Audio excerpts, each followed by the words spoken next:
All right. All right, good evening, everybody. I am going to call the Board of Selectmen meeting for Tuesday, January 27th to order. The time now is 6:10, and we're going to get started with the Pledge of Allegiance. Pledge allegiance to the flag of the United States of America and to the republic for which it stands, one nation, under God, indivisible, with liberty and justice for all.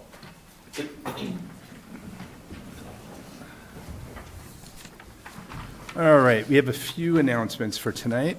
This meeting is being recorded by the local scene. Anyone intending to make an audio or video recording of this meeting should notify the chair at this time. Financial assistance applications are available on the town's website and/or by calling the Selectmen's office. For anyone interested in volunteering, we say this a lot, we have plenty of vacancies on various committees and boards. To see a complete list of the openings, please visit our website at kingstonma.gov. Also check out our website for any additional events or notices. I also want to take this time to thank our highway department, fire department, police, everybody who did quite a bit of work this past weekend with our larger than normal storm. We've had some pretty big storms in the past, but this was the first biggest one I think we've had in several years.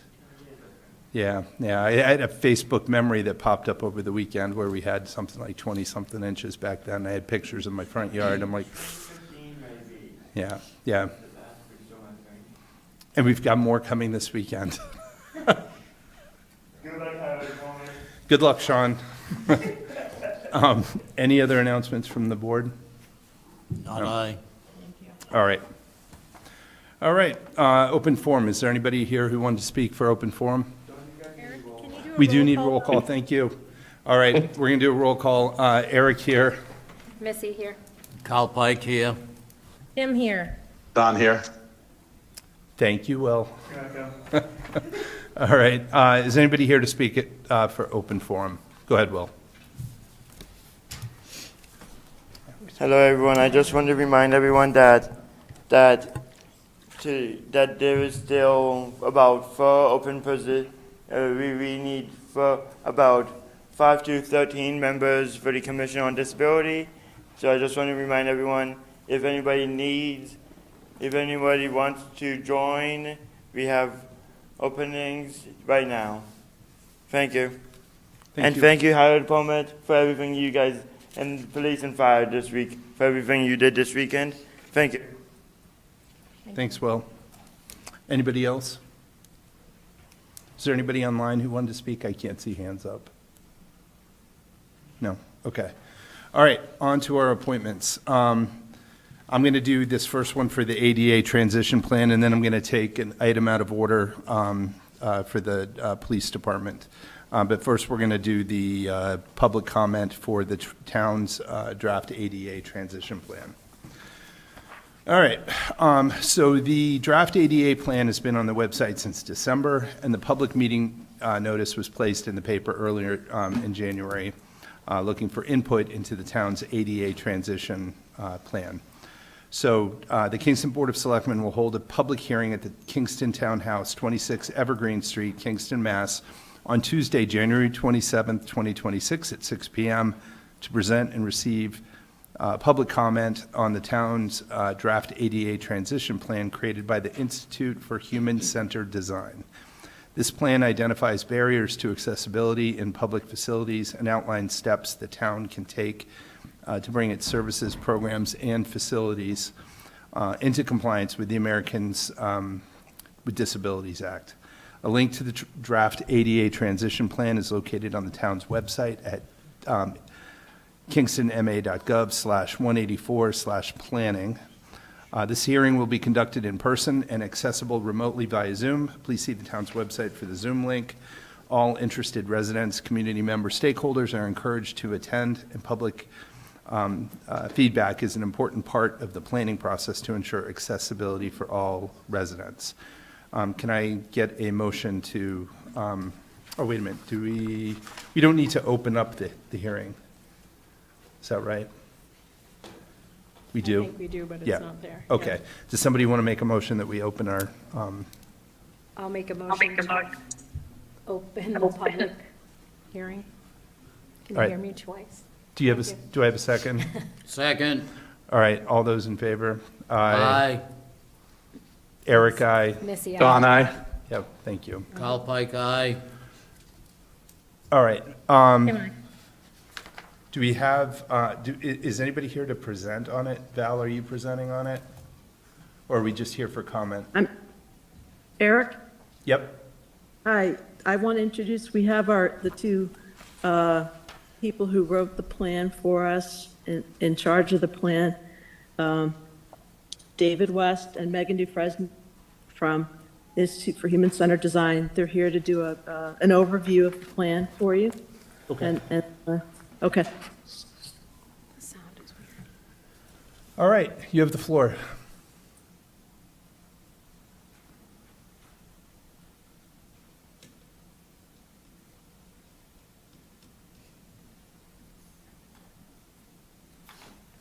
Is anybody speaking? They might be muted. I think Megan will begin speaking in a moment, and she's just preparing to share her screen. Got it. Yep, we see your screen here.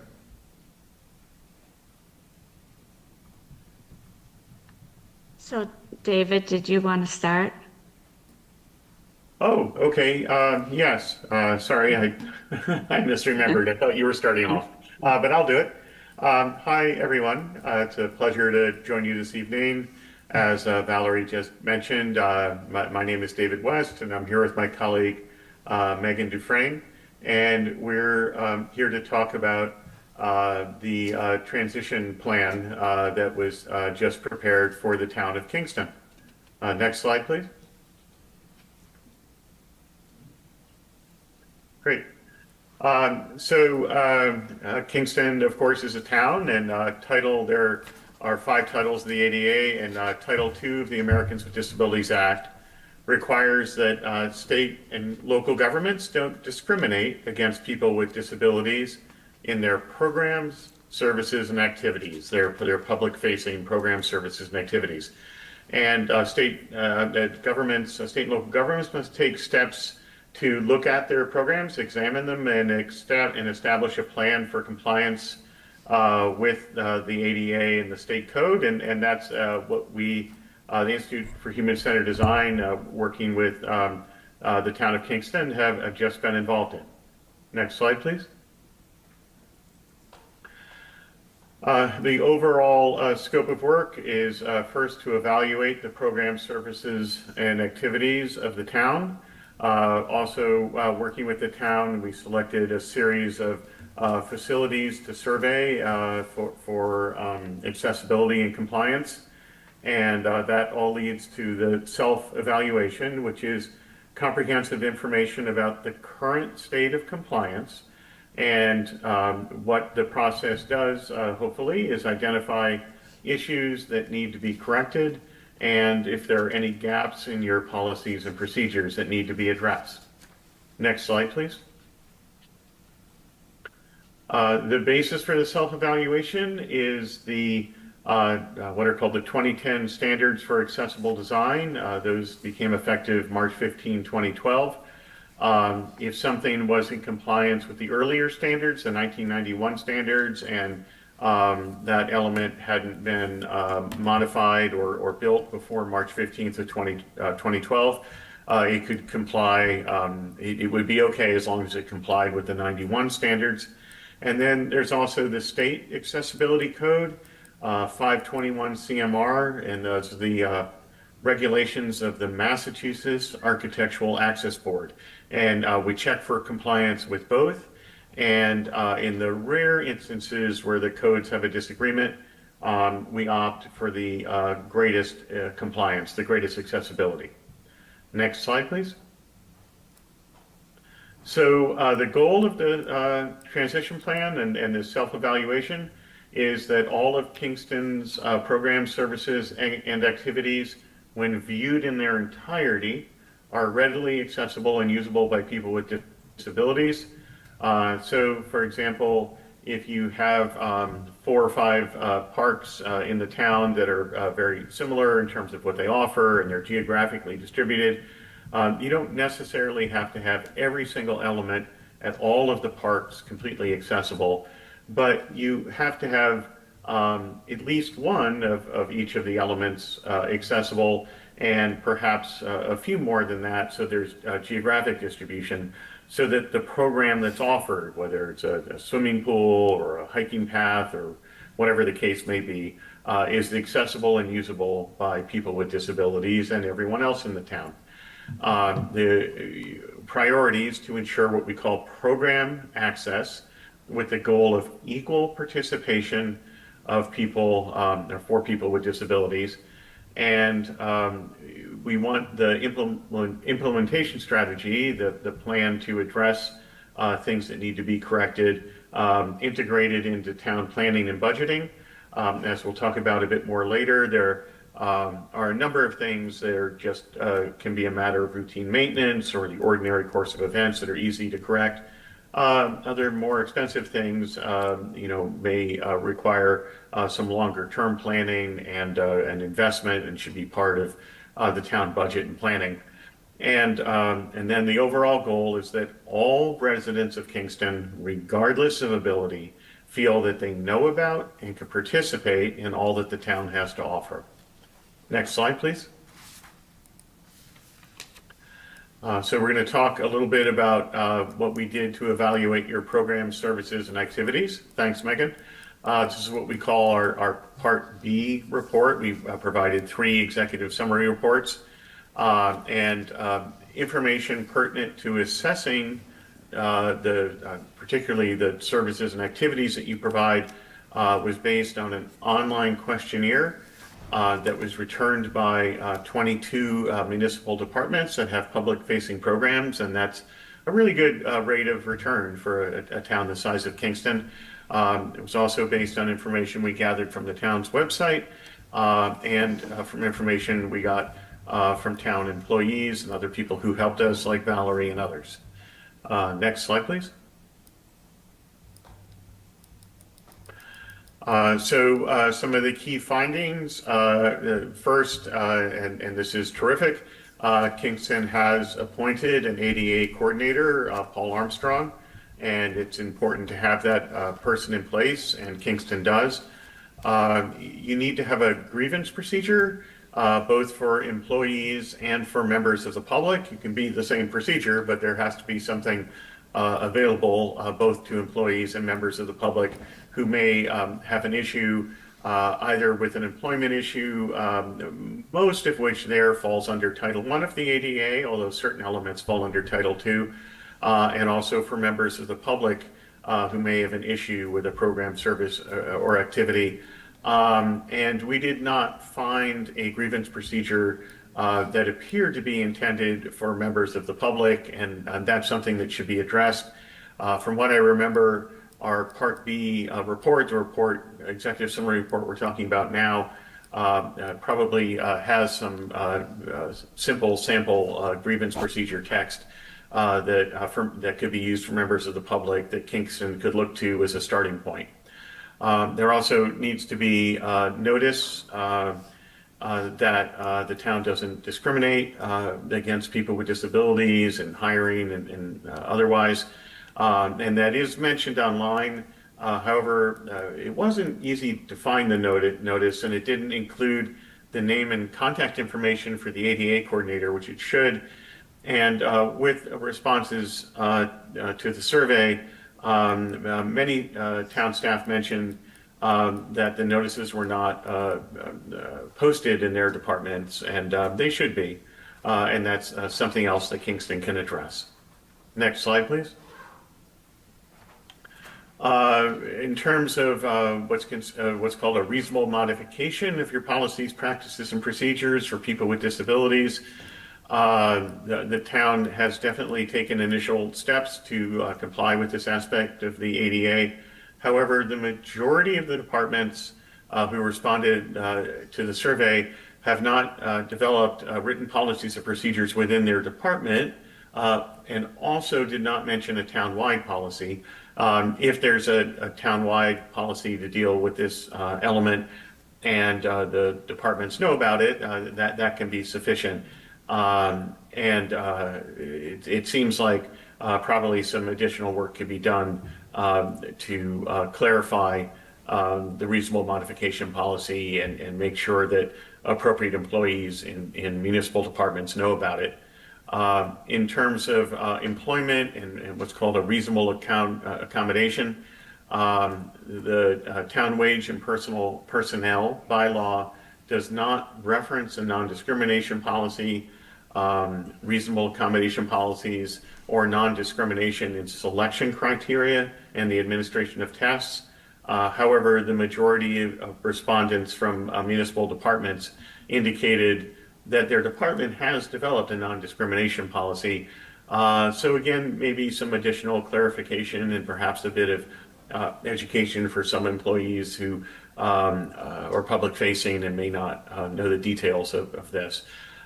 In terms of effective communication, this is something that's important. You may, for example, at a town meeting, have a request for a sign language interpreter. There may be a need to caption public meetings if they're posted online, perhaps provide information in large print, that kind of thing, and take steps to provide effective communication in the ways that people who need or request it let you know is likely to work for them. But from the responses to the surveys, it seemed that clarifying the procedures for providing effective communication and what can be done and how issues that may come up can be addressed for certain town residents, it might be helpful for some additional training or communication with public-facing staff about this issue. Next slide, please. So next we're going to move on to talking about the evaluation of facilities. And I can take over this. We looked at many facilities around the town, and this included 13 municipal buildings, 5 school buildings, 6 active recreation and outdoor facilities, and 9 passive conservation areas. I have a picture of the beach at Grays Beach Park shown. And so when we look at facilities, we have 3 strategies in order to achieve accessibility within towns. First, you have the option to relocate any programs that are in an inaccessible location to an accessible location within the current facility. You also have the option to relocate inaccessible programs to an accessible location at another facility. And the final choice is renovating the current facility to ensure program access. And we've given you this option in a number of cases. And so we've submitted a narrative report for each building, facility, or park that we looked at. And this narrative will have basic information about the background of the facility. We'll talk about the key accessibility issues. We'll provide order of magnitude cost estimates. And the last section that we do is to give best practice and inclusive design recommendations. And these aren't required by any code or law, but it's just a best practice suggestion that we would recommend. So the second part to each report is what we call a catalog. And the catalog will have, it will have the location, name, the floor number, a room number if we have it. It will describe exactly what type of element is out of compliance, such as a parking lot or a door or an entrance. then we'll have a photograph of the issue, and then a kind of a description exactly of what the issue is in shorthand, then any measurements that go along with this issue, and then we'll give a recommendation for addressing each issue that we find, along with a quantity, a rough order of magnitude cost estimate, and so that is our catalog. And in addition to these building reports and catalogs, we've also submitted self-evaluation reports, such as the executive summary and a legal overview. And the key deliverable is an Excel spreadsheet that lists kind of every issue that is out of compliance. And so this is all the information from the catalogs that's exported into Excel, and it can go on to be a living document that you as a town can update as you complete renovations. There's a part on the left side that is in blue. There's a part on the right side that is in green. And the part in green is meant to be filled out by the town, and where you can list when you plan to address each issue and who's responsible for addressing each issue. Trying to think. And this is as a document, it can be sorted in any way you want, such as by priorities. So in this document, it's a little bit different than the catalog in that we give priorities based on the type of issue that we find, so that, say, if there's no accessible entrance, this would be a top priority to fix, and we would say that it's program access. And the lowest priorities would be what I mentioned earlier, best practice or inclusive design recommendations that aren't required by law, but would allow for enhanced usability of the site. So I'm just going over a few examples quickly. This is looking at Town Hall, a few of the things that we found. The first issue on the first picture on the top left shows a gazebo that lacks an accessible route to it. It's raised up a few inches. And this is similar at the elevator. The day that we were surveying was not functioning properly to be self-leveling, so that there was a step to get into the elevator. We often find in many towns that they lack assistive listening systems in meeting rooms for people who have hearing disabilities. The first image on the bottom left shows an exit door, and it's lacking tactile exit signage for people who are blind or low vision to be able to find the exit. The middle image on the bottom shows a service counter in an office at Town Hall, and this is a very simple fix where we just recommend clearing all of the equipment, anything that may be stored in the accessible lower counter that's provided for wheelchair users, so that it's able to be used. And the final image just shows the parking lot, and with that there was a lack of access aisles for every accessible parking space, and the signs were mounted lower than is allowed by the code. So we looked at a number of outdoor facilities, and the first image is something we see a lot at cities and towns around Massachusetts. The MAB has a stricter code than the ADA on accessible routes and playgrounds, where they don't allow engineered wood fiber to serve as an accessible route. They recommend routes such as poured-in-place rubber um, for children to get from one unique play component to another. The second image shows some non-compliant stairs at Alpachinski Fields. So these stairs lack handrails on each side, and they also have open risers, which can be a safety hazard for many people.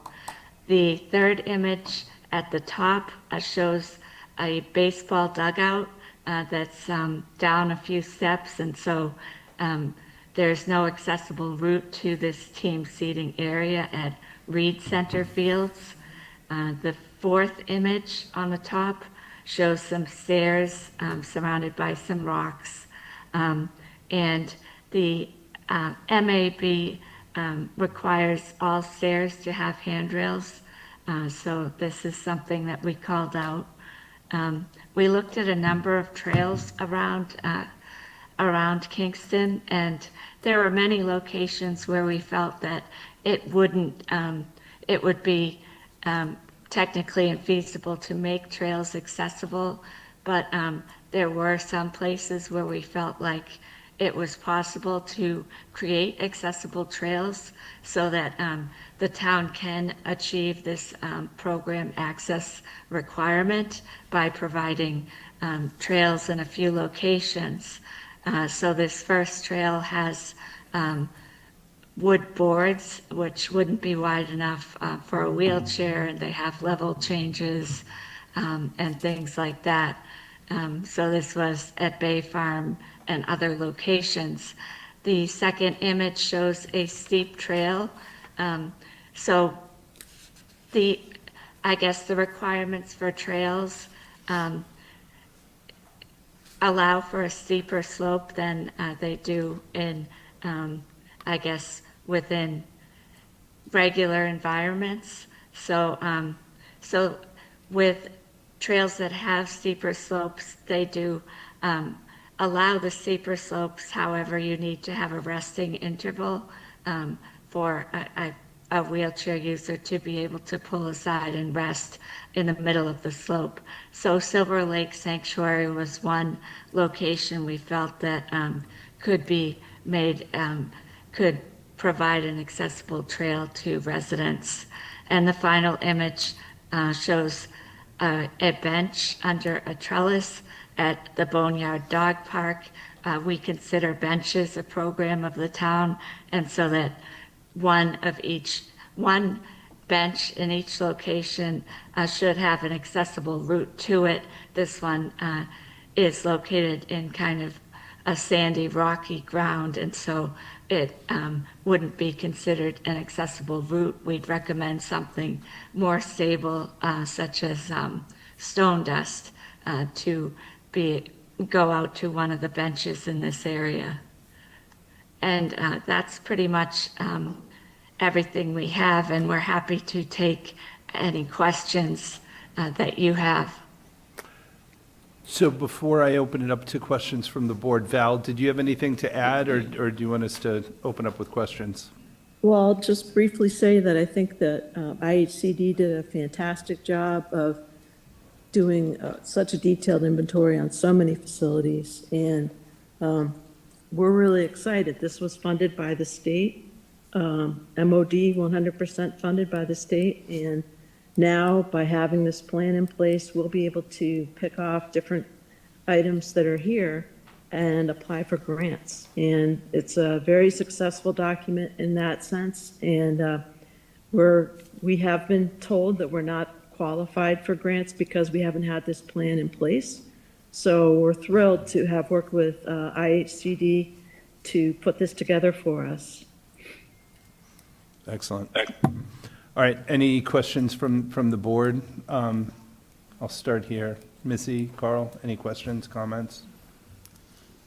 Comment I usually have, the cost could be extravagant in the long run, I suspect, but I also recognize that these are the types of things that have to be done, and I like hearing Val say that we'll be looking for grants to finance some of these things. Yep. Anything else, Missy? No, that was my same comment, especially Gray's Beach. I think there's a there's quite a few different areas that need to be looked at, including benches, and I know that that's a topic we're talking about too coming up, so I think we just have to be careful about where we place things and ensure that they're accessible. So I think it's a good working document for us, but, yeah, moving forward, I think we just have to be careful about different things. Kim, anything? No, thank you for your hard work. We appreciate it and look forward to seeing more. Don, anything? No, nothing for me. All right. Thanks, Val. Anybody from the public? Will? Oh, hey, Will, just don't forget your name and address, just for the record. Will Cushman, 273 Main Street, also on the Commission on Disability. I just want to let you guys, I just want to say thank you to everyone in the works with this. I know I did notice that we did have a possible grant opportunity, which is the Municipal ADA Improvement Grant for the program and projects. I just want to say thank you for everyone here. Again, also, can anybody, if Val or Trish Ms. Tucker, can you send me the presentation so I can just have it for the Commission on Disability, and I can probably find all the other transitional plan stuff on the website under the planning board, if I'm right? Is that right, Val? I believe it is. So I just want to say thank you guys again for doing all this, and I want to say just thank you super much. And Will, thanks for your work towards this as well. So thanks for stepping up for the committee. You're welcome. And also, I just read this, and it does involve sidewalks as well eventually. So this might work for my sidewalk project as well. Yeah. There you go. Thank you. All right, thanks. This is the only comment about sidewalks tonight, I promise. You got it in there. Thanks. Good All right, night. Yeah. Anybody online that wanted to speak? Didn't look like it. Anybody else here who wanted to? If I could just mention one thing, I know obviously every city and town is concerned about cost, and grants can help with things that, where funding is needed. But the transition plan, the spreadsheet that Megan mentioned, which can be sorted, you'll see that there are a number of things that can be addressed really as part of routine maintenance and would essentially have almost a zero cost. I'll give you just one example. If you imagine yourself as a wheelchair user and you come up to a door and the door pulls towards you to get inside of a building, say, for example, you need what's called maneuvering clearance, and that's a little bit of space to the side of the door, because otherwise the door would just open right into the front of your wheelchair and you can't get through. And that's an issue that comes out a lot in public buildings. Things are stored in that space or otherwise, obstruct it. And correcting something like that, which can be really important, for the right person in the right circumstance, is really just a matter of relocating some stored objects. And, one of the things I would suggest thinking about at least is with the transition plan is to do a sort by cost and look at all the stuff that has a zero cost or a near zero cost, and think about getting to those things as quickly as possible. And then for the stuff that have some expense, obviously that is a budgeting issue. And I just closed just by saying we really did enjoy working in Kingston, and Great. We're pleased that you underwent this process. Hope that it helps you to secure some funding, and wish you the best of luck. And if you have questions in the future about any elements of our reports or recommendations that we made or whatever the case may be, you should also feel free to reach out to IHCD if we can be of help. Okay, thank you. All right, should we? Bye-bye. Did anybody else have anything to say before we close up the hearing? All right, would someone like to make a motion to close the hearing? I move to close the public hearing. Second. All right, all those in favor, Eric, aye? Missy, aye. Kyle Pike, aye. Kim, aye. Don, aye. All right, and would someone like to make a motion to accept the plan? I move the Board of Selectmen receive and accept the ADA transition plan as prepared by the Institute for Human-Centered Design as presented. Second. Second. All those in favor, Eric, aye? Missy, aye. Cow Pike, aye. Don, Am aye. I think they both said aye. Yeah, I did. All right. All right, so next up, so thank you very much for that. I'm going to take an item out of order, number 6, the request for authorization to amend DMH grant. The police chief is requesting authorization to amend the DMH grant to allow for an additional clinicians for a total of 2 under the DMH jail diversion program grant. This is to add Hanson and Carver and do a similar intermunicipal agreement as previously with Halifax and Plimpton. Did I miss anything? You got it all, Mr. Chairman. Thank you very much. Good evening, honorable members, Mr. Lambiase, Ms. Tucker. 2 Fridays ago, myself, Lieutenant Scovera, and DMH contractor Caitlin Leary, she's a paid consultant to help us through this process, conducted interviews of 2 candidates for the one position that we had. And at the end of those interviews, we had a dilemma. It's a good one, that both of the candidates were phenomenal. One of them is actually online. I think both of them expressed interest in being online. So they're not hearing anything that we haven't told them ourselves. So I was actually stuck. I couldn't make a decision, and none of us could. So I said, well, what if we amend the grant and see if we can get a couple of towns on board to have both clinicians become employees of the town of Kingston through the grant. And we'd have 2 clinicians covering 5 towns instead of 1 clinician covering 3 towns. So on the ride home, I got a verbal authorization from the grant coordinator from the Department of Mental Health. I reached out to my colleagues, Chief Mike Casey in Hanson and Chief Mark Dufilli from Carver, and they were both pretty excited because they had both had the program before in a different modality as a contractor. I actually just had a conversation with one of the gentlemen there about the benefits of having a town employee, making it a more permanent program, and how it works a lot more functional operationally to have them as employees as opposed to going through a contracted company on the grants. That's the reason I'm here before you tonight. The next steps, if you authorize this tonight, would be that we'd be going to the individual towns, doing the intermunicipal agreement like we've already done with the other 2 towns, and then at some point, that intermunicipal agreement will be back before you for a final signature.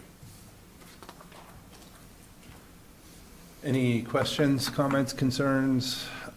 Missy, since we're semi-remote, I'll go through one at a time.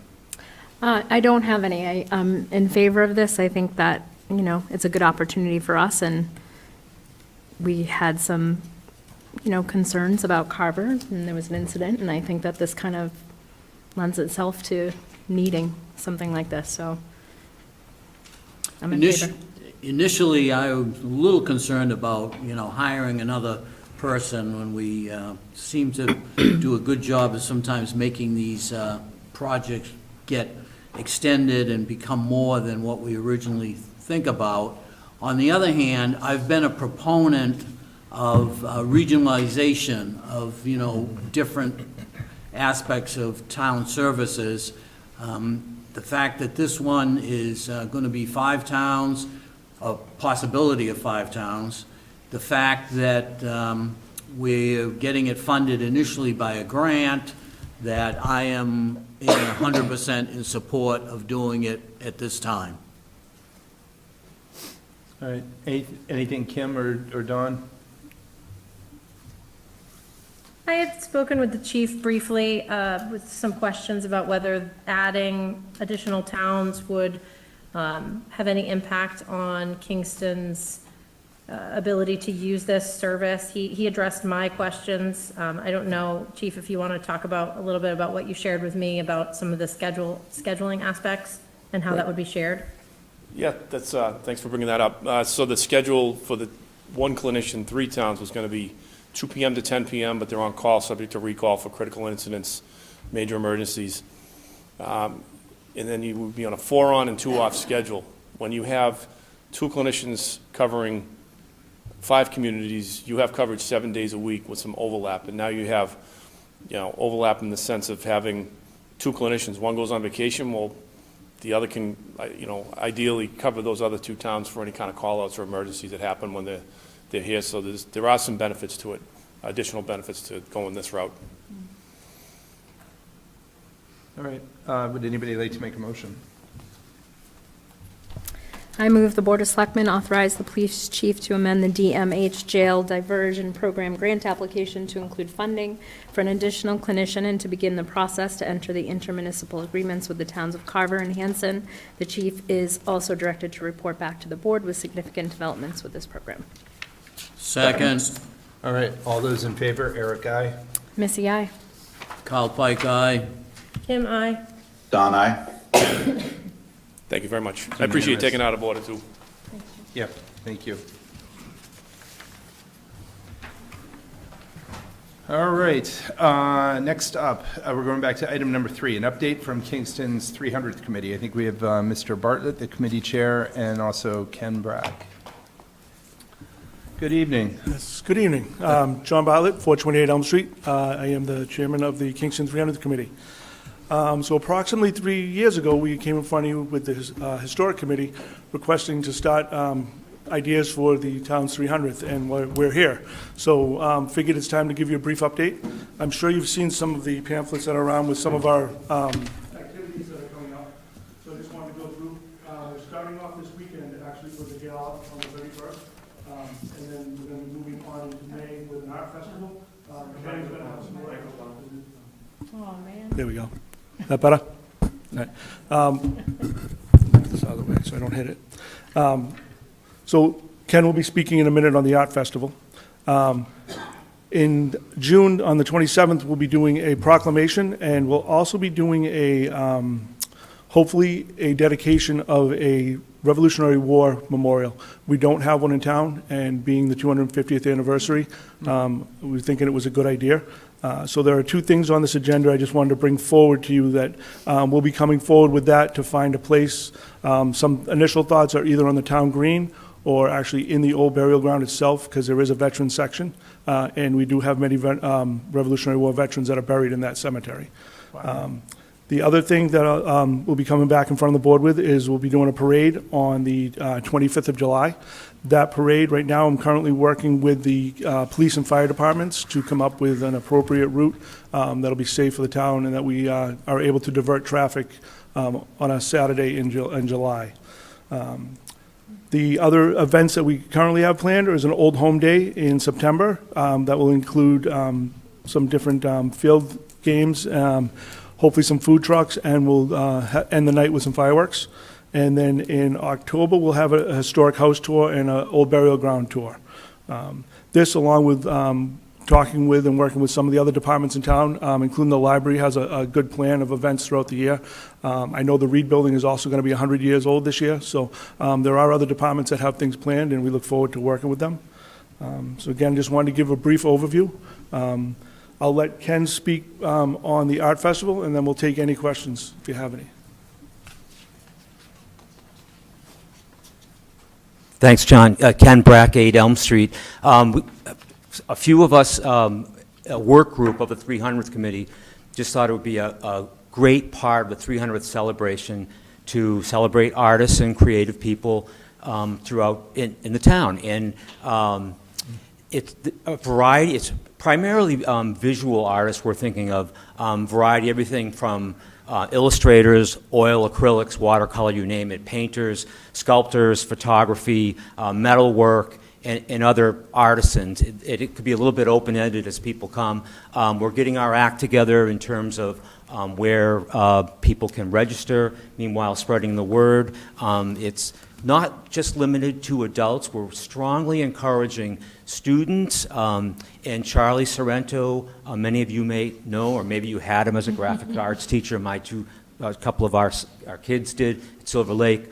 He's one of the artists, and he's reaching out not only to artists in town, but to teachers in the art departments to try to spread the word. So that will be a great component.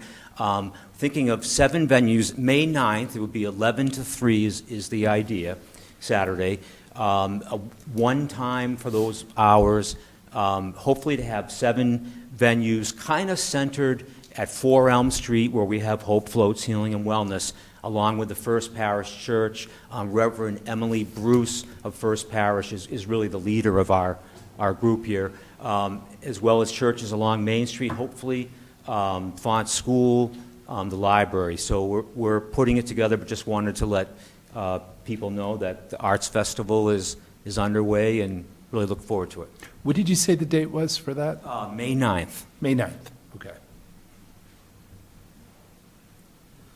So like Ken said, that's a working group for that art festival, and all of these events have working groups. So I'd like to thank the committee itself and all the members of the working groups for all the hard work they've done so far in bringing these events forward.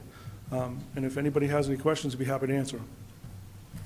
Any questions? Kim or Don, do you have anything? I'm good. I would just note that John's been excellent with this. He runs every meeting and puts a lot of time in it, so. Thank you. No, thank you for all the work that you're doing, and we're looking forward to attending all of these wonderful events. Yeah, agreed. Thank you so much. Thanks for everything. You guys have been great. All righty. Appreciate it. All right, the next item is a request from Hope Floats to hold their 11th annual Memory Walk on Saturday, April 25th. Request was received by Ken Brack at Hope Floats to hold their 11th annual Memory Walk on Saturday, the 25th, April 25th, through the streets of Kingston. Police and fire and highway superintendent have reviewed, and we have the recommendations in our packet. Any questions, comments, or a motion? I can do a motion. I move the Board of Selectmen approve the request from Ken Brack at Hope Floats to hold their 11th annual Memory Walk on Saturday, April 25th, 2026, from 10 a.m. to 11:30 a.m., contingent upon scheduling of 2 police officers at the designated high-traffic intersections, and secure all permits from MassDOT to utilize State Highway Route 3A. Second. All right, all those in favor, Eric, aye. Missy, aye. Kyle Pike, aye. Kim, aye. Don, aye. Great, thank you, Ken. Thanks, everyone, so Thank much. you. All right, next we have a request from James Jaffe at Best, I hope I pronounced that right, at Best Buddies to hold their 27th annual Best Buddies Challenge on Saturday, May 30th. Again, this request was sent through police and fire and highway superintendent for the review, and we have the recommendations. Any questions, comments, or a motion? I move the Board of Selectmen approve the request from James Jaffe to hold their 27th annual Best Buddies Challenge cycling event on May 30th, 2026, according to the traffic control plan presented with the following conditions. Best Buddies successfully acquires the proper permits from Mass Department of Transportation. Best Buddies contact the Kingston Police Department for the scheduling of detail officers. Second. All right, all those in favor, Eric, aye. Missy, aye. Kyle Pike, aye. Kim, aye. Don, aye. All right. Next up is the review and possible approval of updated harbor and waterways regulations. So the police chief's requesting the board review and adopt the changes made to the harbor and waterways regulations. So we all got a copy redlined with the changes. Does anybody have any questions, comments? Looks fine to me. All right, would anybody like to make a motion? Sure. I move the Board of Selectmen adopt the changes made to the harbor and waterways regulations as presented. Second. All those in favor, Eric, aye. Missy, aye. Kyle Pike, aye. Kim, aye. Don, aye. All right, next up, And vote on. thank you, I think the harbor master's there, thank you for your work on these, appreciate it, and the chief. Yep, thank you. Thanks. All right, next up, vote on naming town property a bench in honor of Matt Hamilton. At the January 13th Board of Selectmen meeting, we had a public hearing held in regard to naming a bench after Matt Hamilton at Grays Beach. Per the bylaw, the vote for approval is to take place at the following meeting. Would anybody like to make a motion? I move the Board of Selectmen approve the request from Paul Gallagher to place a bench at Grays Beach in honor of Matthew Hamilton, with the exact placement of it at Grays Beach Park still to be determined later by the Recreation Commission. Second. All those in favor, Eric, aye. Missy, aye. Kyle Pike, aye. Kim, aye. Don, aye. All right, We have approval of multiple one-day liquor licenses for 42nd Brew Company for February 14th, 2026, Bartending Services of New England for March 14th, 2026, and April 4th, 2026. So the first one, February 14th, is going to be at CrossFit Takeoff. And then Bartending Services of New England is requesting a one-day beer and wine liquor license for sip and stroll events at the Kingston Collection on March 15th and December 6th. Why does it say 2025? Should be 2026 underneath. All right. Would anybody like to make a motion? I move the Board of Selectmen approve the following one-day liquor licenses. The Bartending Service of New England LLC for March 14th, 2026, from 12 to 4 p.m. at the Kingston Collection for the Sip and Stroll. The Bartending Service of New England LLC for April 4th, 2026, from 12 to 4 p.m. at Kingston Collection for Sip and Stroll Wedding Showcase. And 42nd Brew Company for Saturday, February 14th, 2026, from 10 to 4 at CrossFit Takeoff for their Cupid Conspiracy event. I'll second and note that only one out of the three are we starting to drink before noontime. True story. All right, all those in favor, Eric, aye. Missy, aye. Cal Pike, aye. Kim, aye. Don, aye. It's 5 o'clock somewhere. Carl, did you want more of them earlier? Is that what you're trying to say? Always interesting. All right, under additional items, we have to declare town property as surplus. We have a 1996 emergency one engine and floating docks. So requests from the fire department as well as the police department to declare town property as surplus. Any questions, comments, or motions? I move the Board of Selectmen declare surplus a 1996 emergency one fire engine known as Engine 4 so that it may be traded towards the purchase of the 2027 Smeal engine. And I move the Board of Selectmen declare surplus floating docks and approve these be disposed of. Second. Do these have to be two separate motions? It's, okay, we'll keep them as one. So all those in favor, Eric, aye. Missy, aye. Cal Pike, aye. Kim, aye. Don, aye. All right. We're breezing through. All right. Acceptance of donations to the library, animal control, and council on aging. Rather than read it, I'll just let someone make the motion, which explains it. I move the Board of Selectmen approve the following donations, $500 worth of donations from a number of individuals in memory of Gerald Buckley to the Kingston Public Library, $1,000 from A Dog's World Unleashed Daycare Center to the Kingston Animal Control, and $100 from an anonymous to the Kingston Council on Aging. Second. All those in favor, Eric, aye. Missy, aye. Cal Pike, aye. Kim, aye. Don, aye. All righty. Next is appointments of employment. We have, are these all set? Okay. Administrative Assistant for Board of Selectmen, IT and HR, Danielle King. Less than part-time van driver, Timothy Ballinger. Water pump station operator, Leo Kozlowskis. Did I say that right? Superintendent of Streets, Sean Turner. So all the positions are vacant. After the recruitment positions for all the department heads are requesting the appointments to the vacant positions. Do these need to all be separate and separately voted, or can we put them all? Can we put them all, can we just read through them all? I guess you can read them all. As one big motion? Okay. All right. Who wants to do that reading? I move the Board of Selectmen appoint Danielle King to the position of Administrative Assistant for the Board of Selectmen, HR, and IT, a full-time, grade 3, step 4, non-exempt position with wage and personnel effective February 17th, 2026, contingent with the terms in the offer letter. I move the Board of Selectmen appoint Timothy Ballinger to the position of van driver at grade 3, step 3, non-exempt position with KTEU, labor effective February 2nd, 2026, contingent with the terms in this offer letter. I move the Board of Selectmen appoint Leo Kozlowskis. Okay, to the position of pump station operator, grade 5, step 2, non-exempt position with KTEU, labor effective February 2nd, 2026, contingent with the terms in the offer letter. And I move the Board of Selectmen appoint Sean Turner to the position of Streets, Trees, and Parks Superintendent, a Schedule D 13, Step 7 exempt position with wage and personnel effective February 2nd, 2026, contingent with the terms in the offer letter.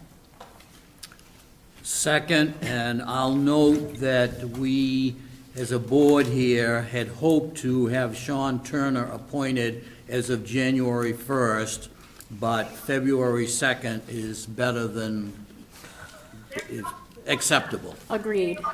Did somebody second that?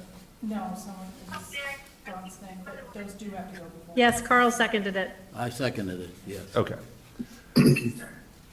Did you say They still do. they still need to go to Yeah, wage? because Wage and personnel was canceled last night. That's why I was asking if it's all set. Okay, I got it. So do we need to put that in there, that it's It's part of the Would it be conditions in the contingent offer. upon the in the offer approval letter? of? I got it. I understand Wage now. and personnel? Okay.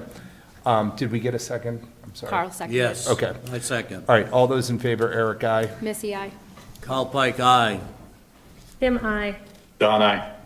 And I just want to add, Sean, thank you for stepping into that role for the last 14 months as interim. That was a long time as an interim, and you've done it outstanding. You know, I love all your Facebook posts, especially, you know, with these storms coming up. So thank you so much for filling that position and for agreeing to take the helm here. So I've loved working with you and looking forward to continuing to work with you. This is where you say, oh, thank you so much. Thank you so much. No, it's been a pleasure working with everybody. It's been great so far. Police department, fire, every department, you know, it's been a pleasure working with everybody and getting stuff done. Yeah. Everything's been going well, so. And I But think I you- want to thank you guys for having trust in me and Yep. giving me this job, so. And you've got plenty of people in town between Mark and Brian and our other department heads that I'm sure have helped out in the past and will continue to Yeah, do they've been so, very so, helpful. yeah, It's been nice to work with them good. and hope to continue that for quite some time. Thanks Thank for you again. everything you do. Appreciate it. Sure. Thanks, Sean. Thank you. All right. Next up, our favorite topic, budgets. We have a timeline and operating budget update. Well, before, I just would like to say, I did recommend to Sean that he didn't come tonight, that he got some sleep, because I think Sean's been going around the clock for a couple of days now, and doing an amazing job. I gotta say, these roads and parking lots and everything, you guys did a great job, so, I wish you would get some sleep, though, because we have more coming. I'm on my way. Thank you for coming. Thank you guys again. Have a good night. And that being said, so as far as the timeline for the budget goes, we are still working on filling in some of the details. One of the most important parts of the timeline is narrowing down when the Finance Committee meeting's going to be. So I've had a little bit of back and forth with the Finance Committee Chair, but we haven't really locked in those deadlines or those dates yet. The Capital Committee has begun their meetings. We have one tomorrow night, we had one last week. But I do think it's important that we open up the town meeting warrant regardless and get that open and pick some dates for closing it. So I should have probably had it on tonight's agenda, but I think on February 10th, when you meet again, we'll have it on the agenda to open up that warrant, and we'll probably be looking to close it on March 24th. So we'll do whatever we normally do to get that word out. So beyond that, we are still waiting on some more budget numbers. I have talked with the department heads. They are, their budgets are coming in, and we're putting them all together. So I think by February 10th, we'll have a bit more information from you, and we certainly should have the governor's numbers by then as well. Not that, just to throw something, so I was at the MMA annual conference. We did have, the governor did address the conference. She did vow to put increases of 4-point-something% towards local aid with the up to 2.5% increase on unrestricted government aid. So those aren't really great numbers for us. Everything will be welcome and needed, but that won't really amount to a lot. That's not good news. All right. Next up, any questions before we move on? Okay. We do have meeting minutes. We have open session meeting minutes from January 13th. Would someone like to make a motion? I move the Board of Selectmen approve the open session meeting minutes of January 13th, 2026 as presented. Second. All those in favor, Eric, aye? Missy, aye. Kyle Pike, aye. Kim, I. Don, aye. All right. Anything else with town administrator report? Yes, sir. Okay. Did you guys want to say anything? No, you're just here? She's observing. Is it for a mayor badge thing? Citizenship in the community? That and communications. Nice. I'm an Eagle Scout too, so I remember going to my town's meeting, I was so bored out of my mind. Luckily, we've had meetings that have gone 3 or 4 hours, so This you're. is a short one. This is a short one. You lucked out. Thank you. Well, good luck. Moving on, any selectmen comments? Not from me. Kim, do you have anything? Nope, I'm all set, thank you. And Don? I'm all set, thank you.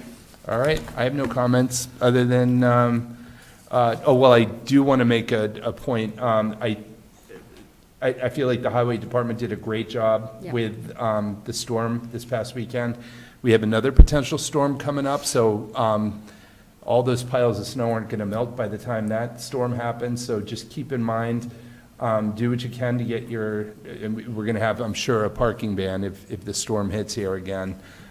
So try to clear out as much as you can to get your vehicles off the main road so that the highway departments can get out there and clean up the roads again. And like I said, there's huge piles, so it's going to be a challenge, but, and this is going to hit our finances too. So we're going to have a big snow and ice budget hit before the end of the year, but we'll know whether we'll need to go back to town meeting, for funding for this year or not, or if we're going to have to make some budgetary mid-year decisions in terms of, hiring freezes or spending freezes or whatnot, and we'll have a better idea in the next couple weeks.